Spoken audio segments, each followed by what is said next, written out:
உலகில் தங்க சேமிப்பில் இந்தியர்கள் மிக முக்கிய பங்கு வகிச்சுட்டு வராங்க. தங்கத்தின் விலை எவ்வளவு உயர்ந்தாலும் 1 கிராம் தங்கமாவது இல்லாம இந்திய வீடுகளை சுபகாரியங்கள் நடப்பதில்லை. ஆரம்ப காலம் முதலே தங்க நகைகள் பெண்களின் அழகுக்காக அணிவதாக மட்டுமின்றி அவர்களின் தனிப்பட்ட சொத்தாகவே பார்க்கப்பட்டு வருது. ஒட்டுமொத்த உலக நாடுகளின் தங்க கையிருப்புல இந்திய பெண்களிடம் இருப்பது மட்டும் 11 விழுக்காடு தங்கம் என்கிறது ஆய்வுகள். அதாவது உலக தங்க கவுன்சிலின் அறிக்கை வெளியிட்டிருக்கக்கூடிய தகவலின்படி இந்திய பெண்களிடம் கிட்டத்தட்ட 24,000 டன் தங்கம் கையிருப்புல இருக்குது. இது உலகம் முழுவதும் உள்ள தங்க கையிருப்புல 11 விழுக்காடு, அதுவும் தங்க நகையாக. இதைவிட சுவாரஸ்யமான தகவல் ஒன்று இருக்குது. அதாவது உலக அளவில் அதிகம் தங்கம் வைத்திருக்கும் நாடுகளின் முதல் 5 நாடுகளின் மொத்த தங்க கையிருப்பை காட்டிலும் ஒட்டுமொத்த இந்திய பெண்களிடம் இருக்கக்கூடிய தங்க நகை அதிகம். America, Germany, Italy, France, Russia ஆகியவற்றில் கையிருப்பில் இருக்கக்கூடிய சுமார் 18,050 டன்கள். ஆனா இந்திய பெண்கள் கையிருப்பில் இருக்கக்கூடியதோ சுமார் 24,000 டன்கள் என மலைக்க வைக்குது புள்ளி விவரம். சரி, ஒவ்வொருவரது வீட்டுல எவ்வளவு தங்கம் வைத்துக் கொள்ளலாம்? வரம்பிற்கு மேல் தங்கம் வைத்திருந்தால் என்னவாகும்? தங்கத்தை வைத்துக் கொள்வதற்கான விதிமுறைகள் என்னென்ன? அதனை விற்பனை செய்யும் போது எவ்வளவு வரி செலுத்த வேண்டும் அப்படிங்கிறத இப்ப பார்த்துடலாம்.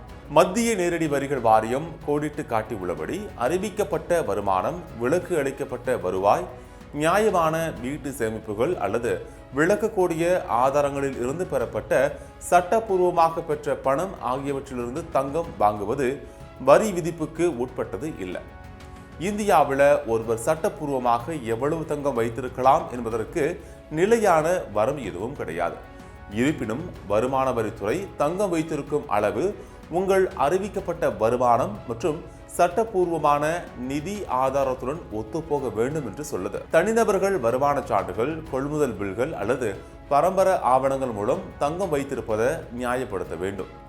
சரியான ஆதாரங்கள் இல்லாமல் அதிகப்படியான தங்கம் வச்சிருந்தீங்கன்னா அதை பறிமுதல் செய்யலாம் அல்லது வரி விதிக்கலாம் அப்படிங்கிறது விதிகள். தங்க நகைகளை திருமணமான பெண்கள் 500 கிராம் வரையிலும், திருமணமாகாத பெண்கள் 250 கிராம் வரையிலும், அதே ஒரு ஆண் திருமணமானாலும் ஆகாவிட்டாலும் 100 கிராம் வரை தங்கத்தை வீட்டில் வைத்துக் கொள்ளலாம். வீட்டில் எத்தனை பேர் இருக்காங்களோ அதன் அடிப்படையில் தங்கத்தை வைத்துக் கொள்றதுக்கு அனுமதி இருக்கு. அத்துடன் உறவினர்களிடமிருந்து பரிசாக அல்லது பாரம்பரியமாகவோ பெறப்பட்ட தங்கத்திற்கு வரி விலக்கு இருக்குது. இருப்பினும் அவை 50,000 ரூபாய்க்கு மேல் மதிப்புள்ளதாக இருந்தால் அது பிற மூலங்களிலிருந்து வரும் வருமானம் என்று வரி விதிக்கப்படுது.